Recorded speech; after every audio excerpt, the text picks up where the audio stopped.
Hello! In this video, we are going to prove the following theorem. Suppose G is a group and A is an element of G. Then for all integers m and n greater than or equal to 0, a to the m times a to the n is equal to a to the m plus n.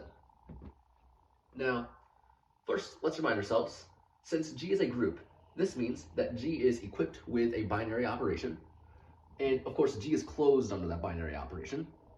Associativity holds. G has an identity element, and every element of G has an inverse. So now, we define exponentiation of elements in a group as follows.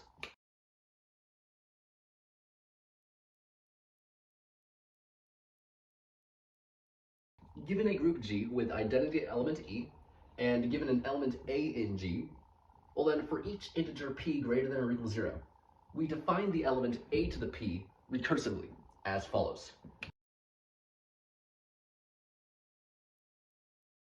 A to the 0 is the identity element, and a to the p plus 1 is equal to a to the p times a, for each integer p greater than or equal to 0.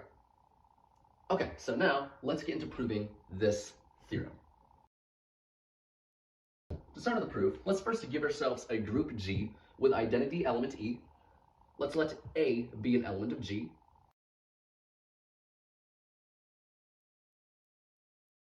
From here, we want to prove for all integers m and n greater than or equal to 0, we have a to the m times a to the n is equal to a to the m plus n. And to prove that, let's first give ourselves an arbitrary integer m greater than or equal to 0. And from here, we proceed by induction on n to prove for all integers n greater than or equal to 0, a to the m times a to the n is equal to a to the m plus n. So let's start with the base case. In the base case, we're trying to show that this is true in the case where n is equal to 0.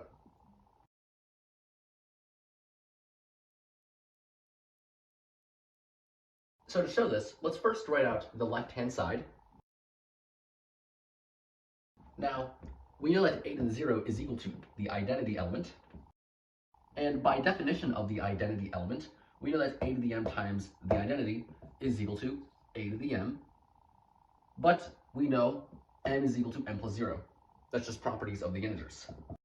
So through this chain of equalities, we have shown that these two guys are equal. So this completes the base case. Now let's move on to the induction step. In the induction step, we give ourselves an arbitrary integer n greater than or equal to 0, and we suppose that this holds for that arbitrary integer n greater than or equal to 0.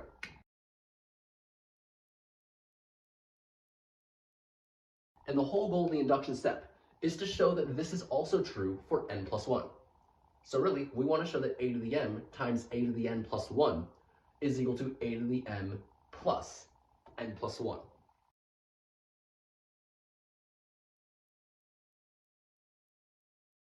So let's start out by writing the left-hand side.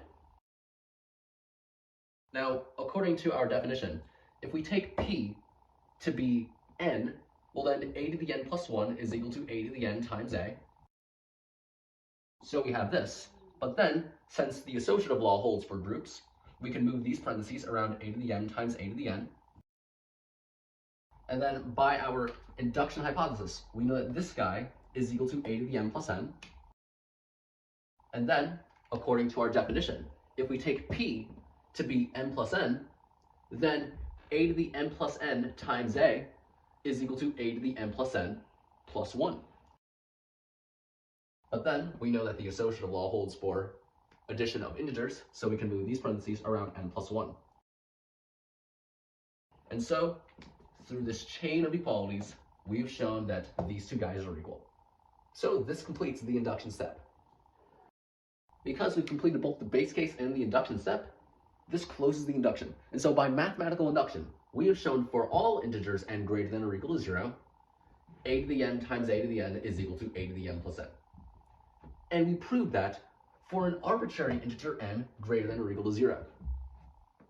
Since n was arbitrary, this means we have shown for all integers m greater than or equal to 0, we have for all integers n greater than or equal to 0, a to the m times a to the n is equal to a to the n plus n. And that is exactly what we wanted to prove. So this completes the proof. And so yeah, that's pretty much it for this video.